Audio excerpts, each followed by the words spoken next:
కొన్ని కథలు కొత్తగా ఉంటాయి. కథనం వెరైటీగా ఉంటుంది. ఆకట్టుకునేలా ఉంటుందని ఆ సినిమాల యొక్క టీజర్స్ గాని, ట్రైలర్స్ గాని చూసినప్పుడే మనకు అర్థమవుతుంది. కాకపోతే టీజర్స్, ట్రైలర్స్ ఇంప్రెస్ చేసినంత గొప్పగా సినిమా ఇంప్రెస్ చేయని సందర్భాలు కూడా చాలా చూసాం. ఈ మధ్య కాలంలోనే అలాంటి సినిమాలు వచ్చాయి. కాకపోతే ఒక డిఫరెంట్ జానర్‌లో వస్తున్నప్పుడు, ఒక డిఫరెంట్ జానర్‌ని టచ్ చేస్తున్నప్పుడు మాత్రం ఖచ్చితంగా కొంత ఇంట్రెస్టింగ్ కలుగుతుంది ఆ సినిమాల మీద. కాకపోతే దీనికి వైడ్ ఆడియన్స్ ఉంటారు. పర్టిక్యులర్‌గా ఆ జానర్స్‌ని ఇష్టపడే ప్రేక్షకులు మాత్రమే అవి కనెక్ట్ అవుతా ఉంటాయి. అలాంటి సినిమానే అనిపించినటువంటి మూవీ ఈ మధ్య కాలంలో 'ఆరంభం'. ఈ సినిమా టీజరు, ట్రైలర్ చూసినప్పుడు ఏదో కొత్తగా ఉంది. వీళ్ళు సంథింగ్ న్యూ ట్రై చేశారు. పైగా మాక్సిమం యంగ్‌స్టర్స్ ఈ సినిమాకి పనిచేశారు. ఒకే ఒక సైంటిస్ట్ క్యారెక్టర్ ఉంటుంది. అతను మాత్రమే కాస్త ఏజ్డ్. మిగతా అంతా కూడా ఆల్మోస్ట్ 25-30 ఇయర్స్ లోపు వాళ్ళే ఈ సినిమా కోసం పనిచేశారు.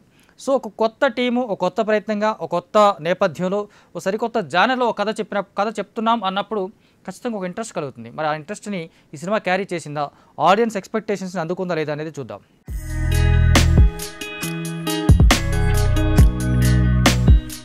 పాల్ ఘాటి అనే ఒక జైల్లో ఒక ఖైదీ ఉంటాడు. అతను ఒక హత్యా నేరం మీద జైల్లో ఉంటాడు. నెక్స్ట్ డే అతనికి సంబంధించి ఒక సీరియస్ ఇష్యూ నడవబోతుంది అనుకున్న టైంలో ఆ రాత్రి సడన్గా జైలు నుంచి తప్పించుకుంటాడు.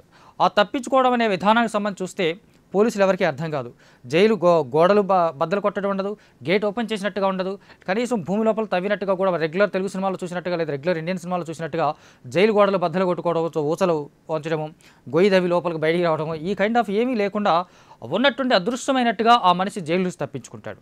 మరి ఇతను ఎలా తప్పించుకున్నాడు, ఇది ఎలా సాధ్యమైందని చెప్పేసి తెలుసుకోవడానికి ఒక ఇద్దరు డిటెక్టివ్స్ని పోలీసులు హైర్ చేసుకుంటారు. అలా వచ్చిన డిటెక్టివ్స్కి ఇతను రాసుకున్నటువంటి ఒక డైరీ దొరుకుతుంది. ఆ డైరీలో మోస్ట్ సర్ప్రైజింగ్ ఎలిమెంట్స్ చాలా ఉంటాయి. ఇతను జైలు నుంచి తప్పించుకున్నాడా లేదా అన్న కోణంలో వీళ్ళు దర్యాప్తు మొదలుపెట్టినప్పుడు ఆ డైరీ ఆధారంగా, అలాగే జైల్లో అతని ఒక్కొక్క పక్కన ఉన్నటువంటి ఒక మిత్రుడు చెప్పేటువంటి కథ ఆధారంగా ఈ కథనం సాగుతూ ఉంటుంది. ఒక 6-7 అధ్యాయాలుగా ఈ కథను చెప్పడం జరుగుతూ ఉంటుంది. అలా చూసుకున్నప్పుడు ఇతను ఎలా తప్పించుకున్నాడు అనే కాన్సెప్ట్ నుంచి మొదలైనటువంటి ఇన్వెస్టిగేషన్ ఒకానొక కర్ణాటక ప్రాంతంలోని ఒక సరిహద్దు మారుమూల గ్రామంలో సైంటిస్ట్తో కలిసి ఉండేటువంటి మిగిల్ అనే కుర్రాడు అతనితో కలిసి ఒక అద్భుతమైన ప్రయోగాన్ని మొదలు పెడతాడు. ఆల్మోస్ట్ ఆ సైంటిస్ట్ ఆ ప్రయోగం సక్సెస్ చేయడానికి 20 years టైంని స్పెండ్ చేస్తూ ఉంటాడు. ఈ 20 years తర్వాత అతను సక్సెస్ అవుతాడు. ఆ సక్సెస్ ఏంటి, అసలు ఆ ప్రయోగం ఏంటి, ఈ మిగిల్కి ఈ సైంటిస్ట్కి ఉన్నటువంటి సంబంధం ఏంటి, ఈ వీళ్ళతో పాటు మధ్యలో వచ్చేటువంటి శారద అనే అమ్మాయికి అక్కడికి ఎందుకు వచ్చింది, వాళ్ళకి మధ్య ఉన్నటువంటి రిలేషన్ ఏంటి, జైలు నుంచి తప్పించుకున్నవాడు ఎలా తప్పించుకున్నాడు, ఈ ప్రయోగం అసలు ఏంటి, ఆ ప్రయోగం తర్వాత వచ్చినటువంటి రిజల్ట్ ఏంటి అనేది మిగతా సినిమా చూడాలి మనం. రైట్, ముందే చెప్పుకున్నట్టుగా ఇది ఒక special genre, science fiction genre లాంటి సినిమా. ఇది సైన్స్ ఫిక్షనే. సైన్స్ ఫిక్షన్లో ఈ తరహా సినిమాలు మనకు మాక్సిమం హాలీవుడ్లో ఎక్కువగా కనిపిస్తూ ఉంటాయి. అలాంటి సినిమాలు చూసినప్పుడు ఆ సినిమాలు ఇష్టపడే వాళ్ళు అరే ఇలాంటి సినిమాలు మన దగ్గర ఎందుకు రావు అని ఫీల్ అవుతుంటారు. ఇలాంటి వచ్చినప్పుడు మాత్రం ఖచ్చితంగా ఎంకరేజ్ చేయాలి. సినిమా స్లో నరేషన్ ఉంటుంది బాగా, అయినప్పటికీ కూడా కంప్లీట్ ఎంగేజింగ్గా ఉంటుంది. ఎక్కువ భాగం ఒకే ప్రాంతంలో ఒకే లొకేషన్లో షూటింగ్ జరిగినప్పటికీ కూడా అద్భుతమైనటువంటి విజువల్స్ని క్యాప్చర్ చేసినటువంటి సినిమాటోగ్రఫీ ఈ సినిమాకి బిగ్గెస్ట్ అసెట్ అని చెప్పాలి. అలాంటి లొకేషన్ ఒకటి మన ఇండియాలోనే లేదా మన కర్ణాటక ప్రాంతంలో ఉందన్న విషయం చాలామంది తెలియకపోవడం ఆశ్చర్యం. ఎందుకంటే అక్కడ ఉన్నటువంటి యాంబియన్స్ని లేదా వెదర్ని అద్భుతంగా క్యాప్చర్ చేశాడు కెమెరామెన్. అంచేత ఈ సినిమాని ఒకే ప్లేస్లో ఒక రెండు ఇళ్లలో మాత్రమే 60% పైగా షూటింగ్ జరుగుతుంది. కానీ ఆ మొనాటస్ ఫీలింగ్ ఆడియన్స్కు రాకుండా చూసుకోవడంలో సూపర్ సక్సెస్. అలాగే బ్రిలియంట్ మ్యూజిక్ కూడా, నేపథ్య సంగీతం అది కూడా చాలా చాలా బాగుంది. ఈ కైండ్ ఆఫ్ సినిమాలకి ఎలాంటి మూడ్ క్రియేట్ చేస్తే బాగుంటుందో ఆ మూడ్లోనే ఈ నేపథ్య సంగీతం మనకు కనిపిస్తూ ఉంటుంది. సినిమా కథగా చూసుకుంటే సింపుల్, డేజా ఊ అనే ఒక ప్రయోగం చేస్తారు వీళ్ళు. ఈ ప్రయోగం ద్వారా ఒక మనిషి, బతికున్న మనిషి తన గతంలోకి ఎలా వెళ్తాడు, ఆల్రెడీ బతికున్న మనిషి తన గతంలోకి వెళ్ళి తను చేసినటువంటి మిస్టేక్స్ కావచ్చు, లేదా తను చూసినటువంటి గత జీవితాన్ని మళ్ళీ దర్శించుకునే అవకాశం ఉందా అనే కోణంలో సాగినటువంటి ఈ సైంటిస్ట్ ప్రయోగం సక్సెస్ అవుద్ది. ఈ సక్సెస్ ఎలా అయిందనేది మనకు వెండి తెర మీద చూసినప్పుడు నిజంగా చాలా సర్ప్రైజింగ్గా ఉంటుంది.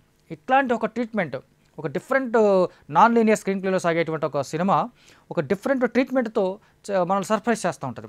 ఏది ఒరిజినల్ క్యారెక్టరు, ఏది ఫిక్షనల్ క్యారెక్టర్ అనేది కానీ కంపేర్ చేసేటప్పుడు మనకి సెకండ్ హాఫ్కి వచ్చేసరికి ఫస్ట్ హాఫ్లో చూసిన క్యారెక్టరైజేషన్ అంతా డిఫరెంట్గాను, సెకండ్ హాఫ్లో దానికి ఇంటర్లాక్ ఆ ముళ్ళు ఏదైతే ఫస్ట్ హాఫ్లో కొన్ని ముడులు ఉంటాయో వాటిని ఓపెన్ చేస్తూ వెళ్తున్నప్పుడు ఒక సర్ప్రైజింగ్ ఎలిమెంట్ ఉంటుంది. దీనికి సంబంధించి ఒక చిన్న యాక్షన్ కంటెంట్ కూడా పెట్టుకున్నారు.